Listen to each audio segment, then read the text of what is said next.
started getting through friends and friends of friends. I actually started getting offers that, hey, why don't you come to the valley and there'll be writing opportunities and we pay so much for writing a paper and you can do this stuff equally good. So why don't you come over and and that's when I decided, hey, I'm going to move to travel and this is not what I want to do. But yeah, sorry, what you were asking something. How often do you... Ajay, in our lingo, moved his social objects or moved from one social object to the other. Moved from one social object to the other. Just to close that discussion on creating regular content. So what is your version of creating regular content now? Now that it's travel photography and not... It's... but people who are reading my stuff, they need more stories from me, more pictures from me, regular people. Then the other thing is... so the Kunjum blog is where you put most of your effort? Yeah. And the second thing is, wannabe travelers, if they like my stuff, they want to know more and more about different places. And it's important for me to keep traveling and keep churning out more stuff. Because, say for example, I may have enough on Ladakh, but I have nothing on Madhya Pradesh. Now I need to go to Madhya Pradesh sooner than later. Because if people are looking for stuff on Madhya Pradesh, before I cede ground to somebody else, I need to start putting up content on Madhya Pradesh. Hold that thought. It's a very important thing both of them are talking about. Yeah? Ajay is saying, I have already done all this, but there's so much I haven't done. There's so many places I haven't been to. There's this obsession in saying that I need to have photographs from every single place worth visiting in India. Yeah. There's an obsession which I similarly see in Gautam about saying that all the interesting things which are happening in HR and now Enterprise 2.0 and talent communities and employee communities and how organizations learn and so on, I need to be on top of all of that. Yeah? So, so if I abstract that point, then, and I've seen this in myself also, then irrespective of what people see you as, I think people who do a good job at what you're doing, a good job at personal branding, also have this very strong urge, very strong sense that there's so much more to do and so much more to learn. You want to comment on that? Totally, that's what was driving me, and it helps that it's fun what I'm doing. The other reason why I moved from technology to travel, besides many other reasons, any content I create on travel is timeless. It's going to have a shelf life of hundreds of years. Why?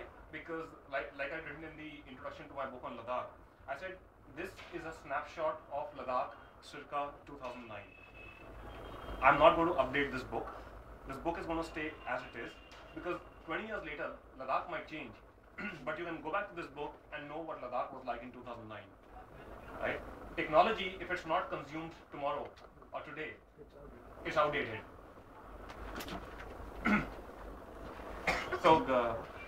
Okay. So for me,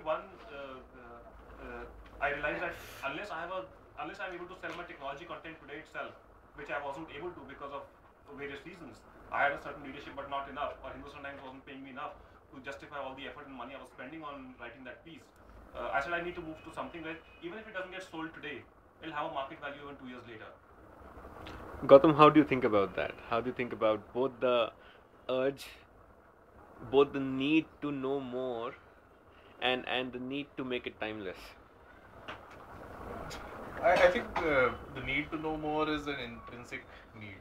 So it's, I think, got to do with my psychology more than anything else. Because I've been a voracious reader right from the time I was a kid. So it's not that I read only for my blog, but now it's a lot more focused.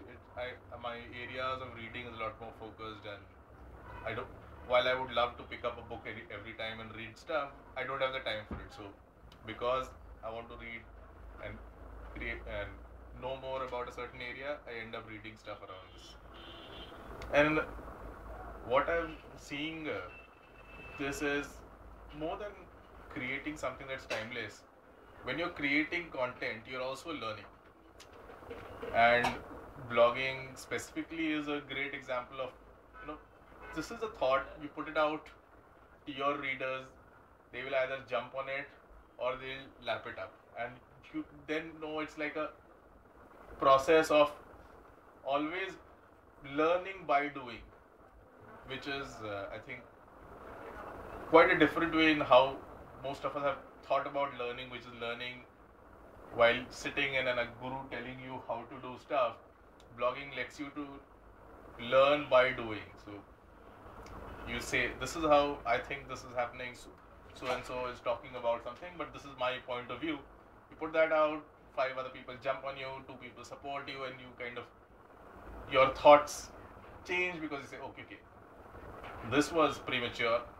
So I think more than it being timeless, it is like a chronicle of how my thoughts have evolved over a period of time, that my blog is very useful. And which are both valid ways of doing it, yeah?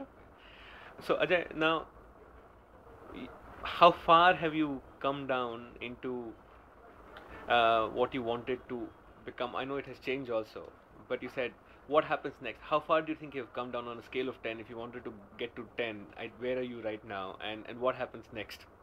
I think it's even as I continue my traveling in photography, what's of paramount importance to me is monetizing all the content I'm generating. You talked about that. Yeah, and for me that's the okay. I've demonstrated a certain capability in generating content of a certain quality, but now it comes to branding is done. Now it comes to selling. So what happens now again? So that's what I'm doing. I'm doodling for the last few weeks. Okay, like what do I need to do? Do I need to put together a team in place to help me market? Do I need to get external consultants? Do I need to? I'm still trying to figure out how do I take my content to market better and more effectively, both from getting it consumed as well as monetizing it. So Gautam, on the journey of being the next CK Prahlad, how far? So you're already on all sort of lists of top 100 influencers in HR, top 100 business bloggers in the world. You work with us. So